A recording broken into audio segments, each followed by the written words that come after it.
media team's production of the 2024 Nantucket Disc Golf Open, a B-tier from Nantucket Island, Massachusetts. And we have round 2, the exciting conclusion of this one-day event. I'm Harry Chace, joined in the booth by course designer and arguably living legend, John Houck. John, how are we doing today? And once again, thanks for coming on. Harry, I'm doing great. It is so good to be with you. And looking at this video, I feel like I'm almost there. Nantucket will always have a special place in my heart, and I'm really looking forward to it. Awesome. For those that don't know, John Houck designed many of the great courses that disc golf has the privilege of playing. We've got a great card for you today. First up, Stevie Frisch, coming at us from Minnesota, a New England transplant for school. We also have Marky, Chap, and defending champion here, Caseywhite. Interesting storyline here. Casey yet to pick up his first PDGA win of the year, so we know he's hungry for that. And lastly, myself, with the lead after lunch, shooting a 12 under. And here we go, some other players to watch. Matt Bell, of course, was on our lead card for round 1, just missing the cusp there. And here we are, bonus interview, Matt Bell. All right, we got Matt Bell here on the island, Nantucket, entering his second round. What were your thoughts on Nantucket? It was your first time playing it, right? Yeah, first time playing it. The course is immaculate.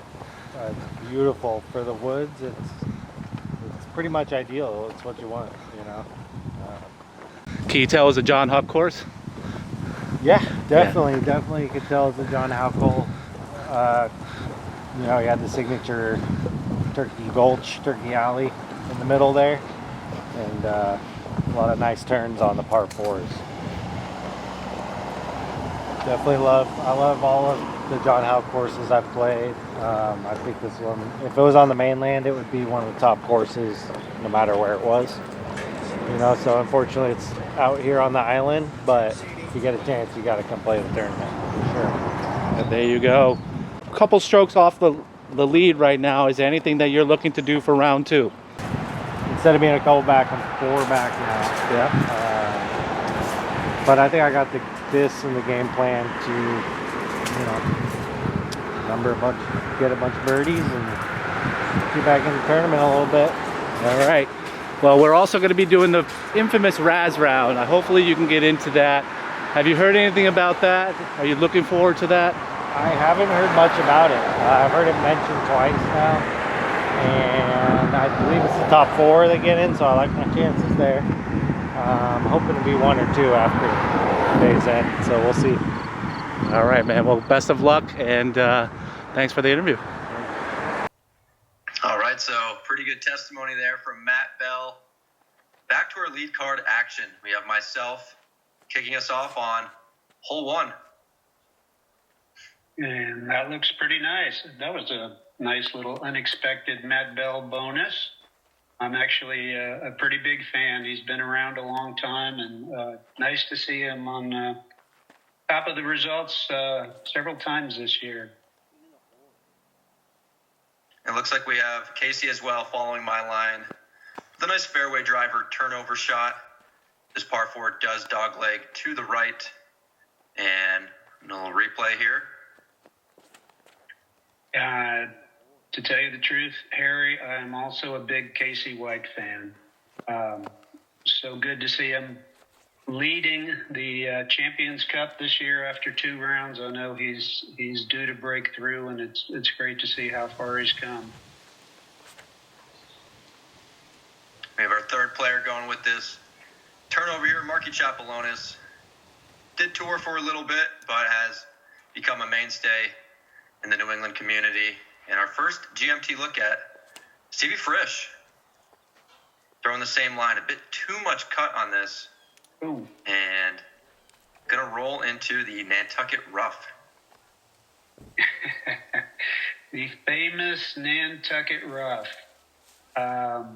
Yeah, one of the things I really remember when we started this course, There were 3 particular species that we were not allowed to touch, which made things kind of tough, and scrub oak was one of them. So that's one of the most brutal sets of rough I've ever seen. Certainly I've ever worked with. So there you go. When you go to Nantucket, blame the scrub oak. We have Frisch kind of playing ping pong on the hole and going to be looking to get up and down for a bogey. Got myself trying to take this fairway in the sky as the wind is pretty heavy here, much heavier than the first round, and unfortunately just leaked it a little too far left. Yeah, one of the things I really liked about this hole is, these are all pretty good drives, but they all have different looks to the pin. Hole number 1, I always want to make the drive not too demanding, since you may just have stepped out of the car, but a lot of options on the second shot. And honestly, Harry, over the top of everything was not something I had considered with 2011 technology when this course went in. Yeah, you can just see how open it is. Seems like an obvious play now, but it just shows you the evolution of the game. And Marky Chap here from Circle 2 with the signature practice putt.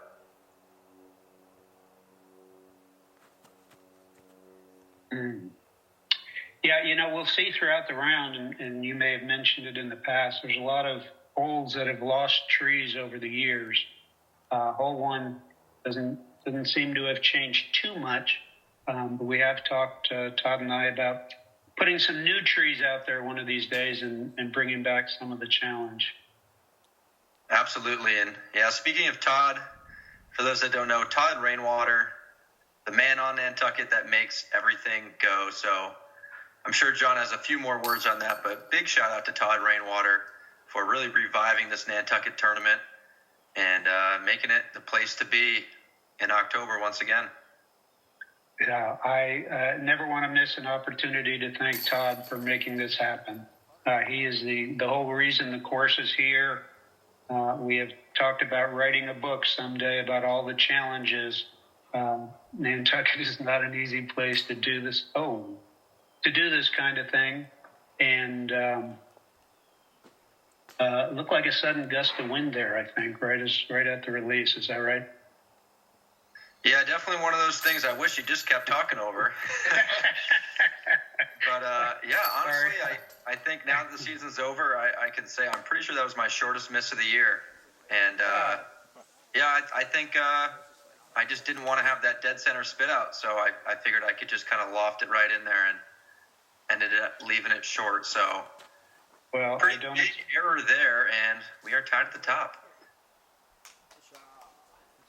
All right, and I don't expect you to miss again, but if you do, I'll see if I can talk over it for you. So we've got hole 2 here, a par 3, and it's got this really signature Nantucket feature that I like, because if you were to describe it in a few words, sure, the shot goes left, but you can't just throw a pure hyzer as a righty. You really need to push it out straight before you get the eventual left fade, and that's what I'm doing here with my MD5. Kind of like that, and playing that skip. If you're taking that wide line, that's the way to do it. And hey, we've got a catch cam for this round. It's so wonderful to see this hole from this point of view. Checking up right by the basket. Hopefully will get me back to even par early in this round.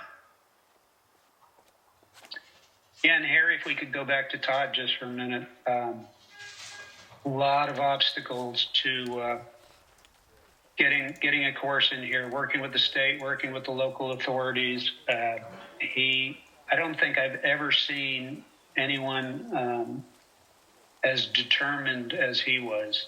He was putting this course in really out of the goodness of his heart to serve the people of Nantucket, and especially the youth.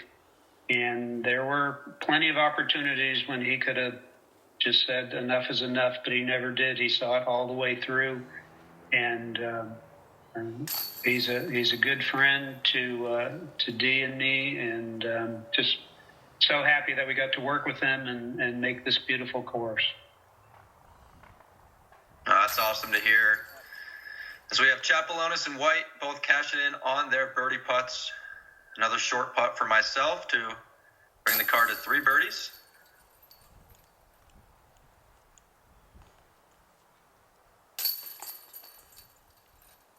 And of course, we're also grateful to Todd and Jeff Spring for everything that they've done to make the Pro Tour what it is. It's just amazing what they've done the last several years. Did I hit it again? No. Wow. Casey just off another basket hit.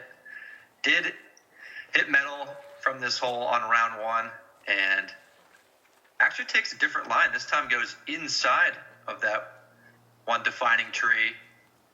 And we'll get a better look from this angle. Wow. Did I hit it again? No, just. That's a great angle to look at it from. You know, I don't know that we've had much change on this hole other than there was a small tree off to the left that grew up. You used to be able to actually throw a backhand putter over the top of it and play the big turnover. But ever since that got taller, clearly the sidearm has become the shot of choice. So interesting to see how this one's developed. It doesn't look like it ever got to be a gimme. So glad it's still a good challenge. Yeah, and especially with these grass skips you can get. And this limb, of course, kind of blocking over a large part of the fairway. It's definitely a better play to keep it lower, use those skips to your advantage. And all forehands from the card here, which not often in New England do you see 4 players all going with the sidearm on a hole. So, John, I mean, when you play this, or when you design this course, do you think kind of forehand, backhands, or do you think mostly shot shapes? What do you kind of think when designing about righties, lefties, whatever spin a player's putting on the disc, and how that affects a hole? That's a great question, and it's changed so much over the years. You know, back when I started, people didn't throw a lot of forehands. You know, everybody played James Conrad type style, and it was all different variations of backhands. So as the game changed, and in order to compete at a high level, you pretty much needed to be able to go both ways, and it opened up a lot of shot potential. So I have definitely taken that into account as things have changed over the years. And wow, nice looking drive by Casey. So yeah, big difference in the way we design today versus the way we did back in the days. You know, you almost expect now that anybody who's wanting to be a good player is going to learn how to go both directions, and they can make shot shapes that we didn't even really consider 20 or more years ago. That's great insight there from one of the best, as we've got, in my opinion, one of the best holes on this course. Hole 4, par 4. Just a great opportunity for the players to open up and place a controlled drive. Kind of just like that. You know, here's a little Nantucket trivia for you. I was so excited first time I was out on this property and found this little area that was about a foot higher than the rest of the course. And we wound up using it for the number 4 tee. This is such a flat course. And our original goal was to make the best pancake flat course in the world. And I think it opened in 2011. A few years after that, I actually went on DG Course Review and looked at any courses that were listed as flat. And I think, at least at that time, we had achieved the goal of having one of the highest rated flat courses in the world. So it is what it is, but you know, you work with the property you have, and of course, when you get back to hole 8 and 9, you get that big drop of about 10 feet and then come back up. But otherwise, a lot of flat, a lot of skips.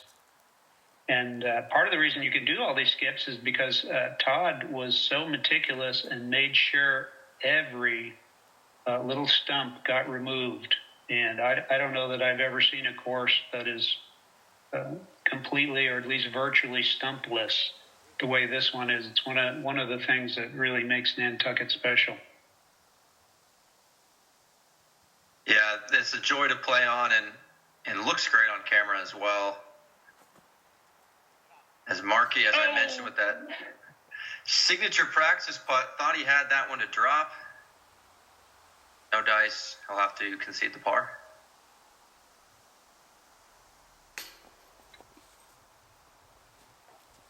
Miss there from Frisch.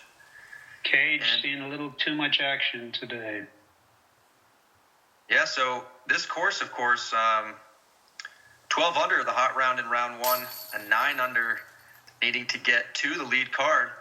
It's great to hear Matt's perspective, because we hear so much today how a good course and a hard course is kind of one and the same, yet we see glowing reviews from, a decorated touring pro in his own right who says the course is immaculate, even though, it plays relatively easy.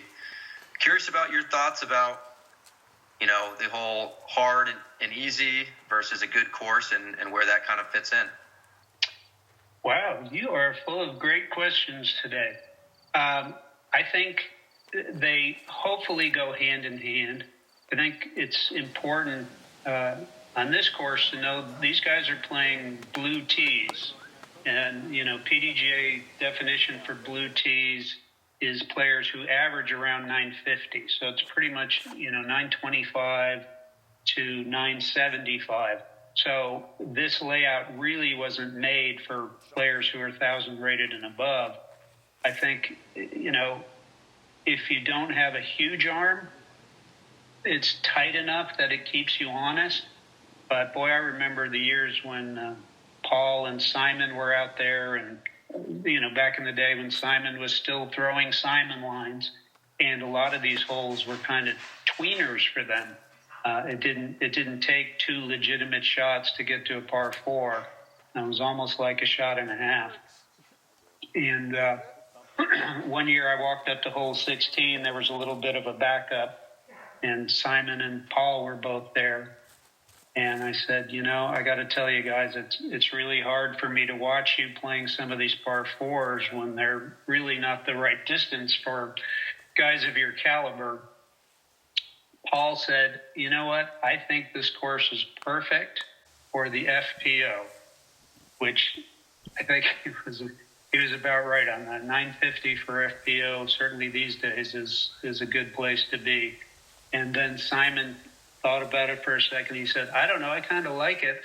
He was trying to get himself putts on 600-foot holes by going over the top of everything. So I love the fact that people appreciate, this layout that the top pros do. And like I said, hope that, the places where it's tight, keep everybody honest and keep the challenge there. Wow, cutting back to a smash of a forehand from Caseywhite. He's there in 2. That is quite impressive. Casey's sidearm has really grown a lot over the years, and that shot shows you the power required. My sidearm, however, is still in the lab, and not my best effort on that one.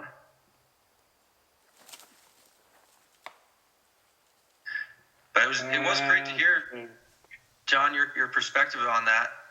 I mean, I do think as someone with a bigger arm, maybe not quite Simon in his prime level, but I do think this course does do a great job of keeping the player honest. Sure, there are opportunities to throw giant lines over the top, but, as it plays and as it scores, you really get the feeling that even with having the advantage of distance, it's not an unfair advantage that breaks any of the holes, any of the par 4s or the par 5s. If anything, it feels more like natural lines, as Casey was able to get to the basket in 2, and it wasn't like he hit a lucky line or anything, but did possess the pro level skill to get himself this eagle putt.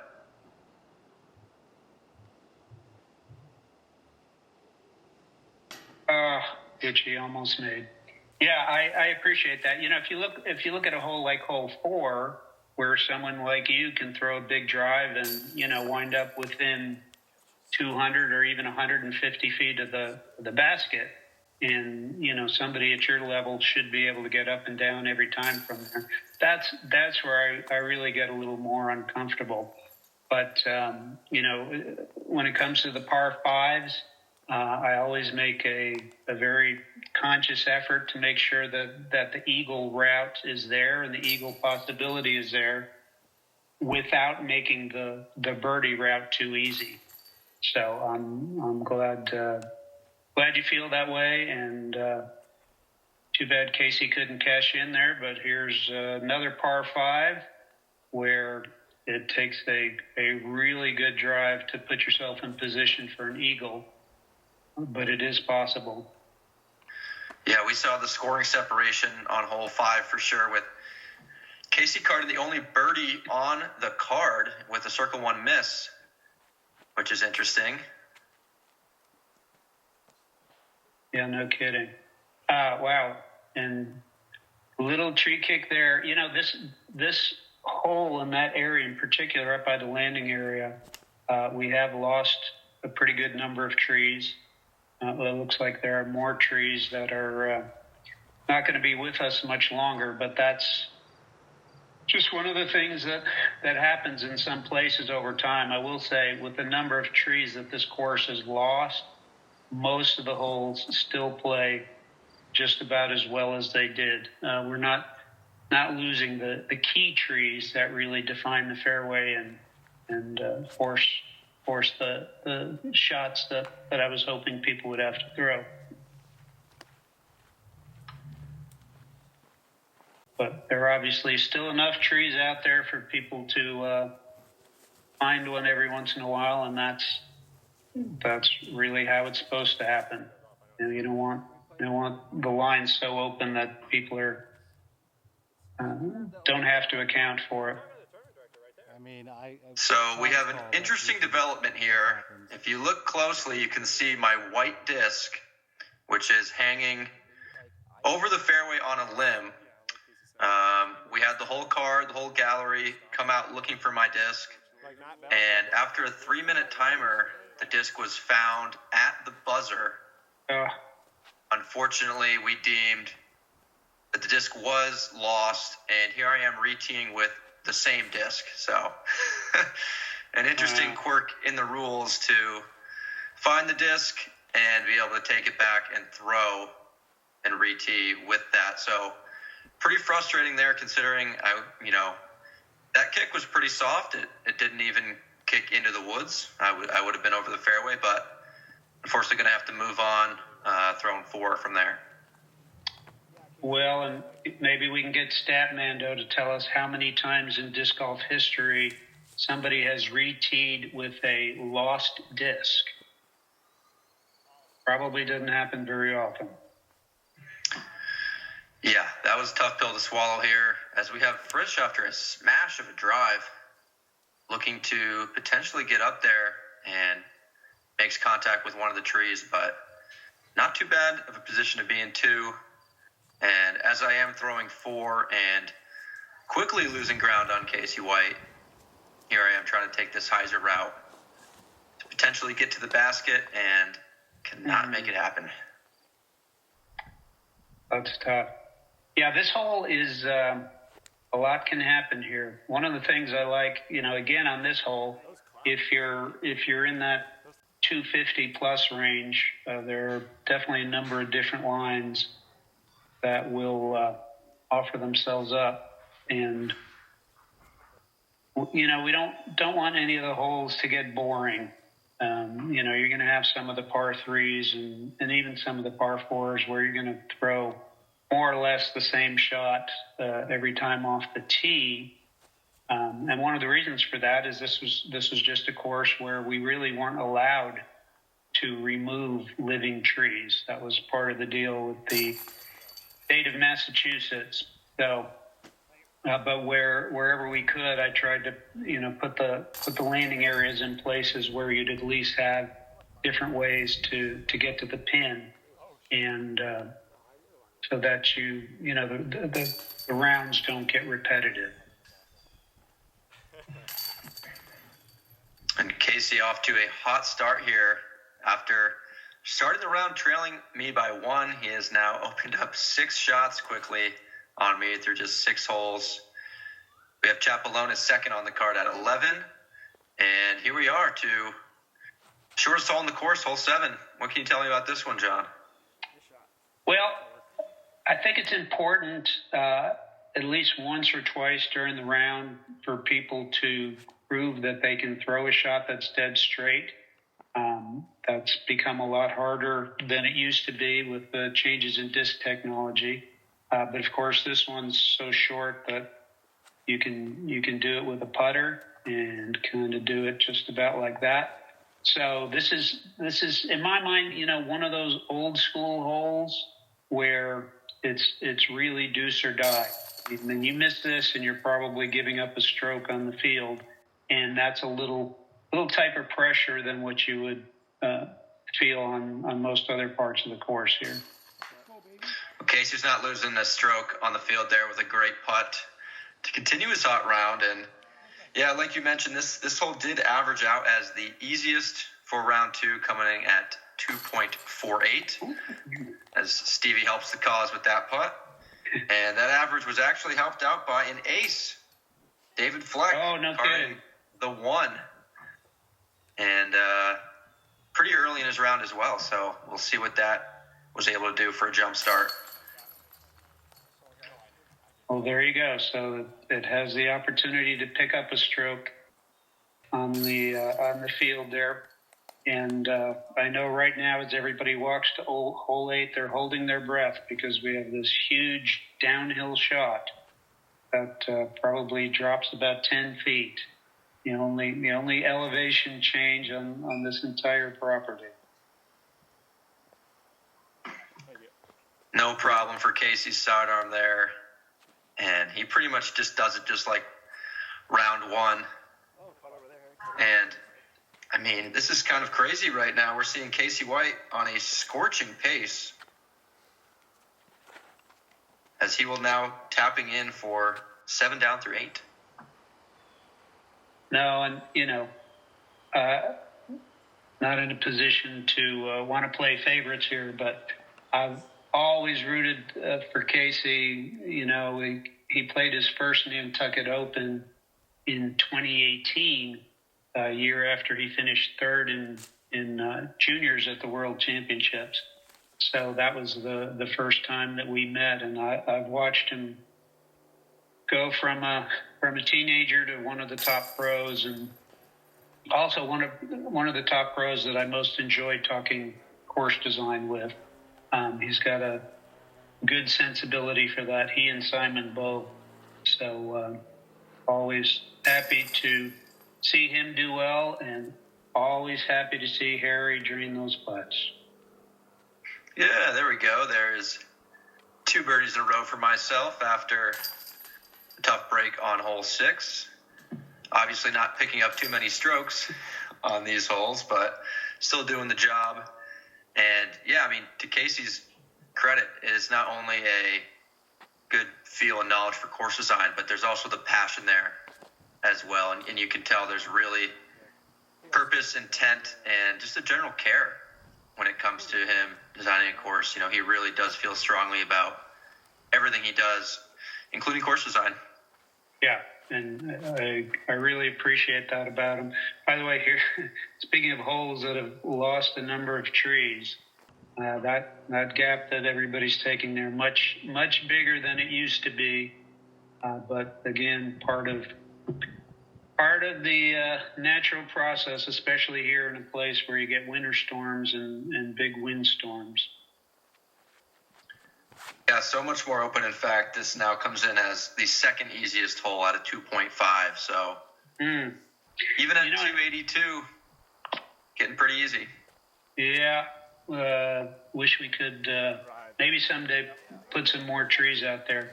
But, you know, I want to say something real quick about something that Matt said. This concept that I love to put 3 short par 3s in a row. And actually, a player came up to me many years ago, probably early 2000s, and said, "I know your secret." And I said, "Really, what's my secret?" He said, "You always put 3 short par 3s in a row." And my reaction was, "No, I don't." And then I started looking at some of my courses and realized, yes, I do. So it was not anything that was deliberate, but it certainly has worked out that way many times. And 7, 8, 9 right here is another example of that. Wow, I had no idea the lore of that. So interesting to share as we flew through that back 9 there. Caseywhite once again with a strong front 9 as he did in round 1, finishing there 7 down through 9 and opening up a 3-shot lead on the card.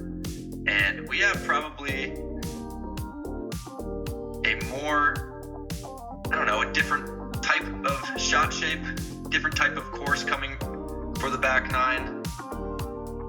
A bit more variety and score separation. And we'll see if Casey can continue his hot round on the way to a second straight Nantucket title, or will we see someone from the field challenge him for that? John, it's been a pleasure, and I'm happy we got 9 more to go, so please tune into the back 9. It's going to be a good one. Looking forward to it. Thank you, Harry. Really appreciate the opportunity to do this with you. All right, GMT signing off for now. Catch you in the next 9.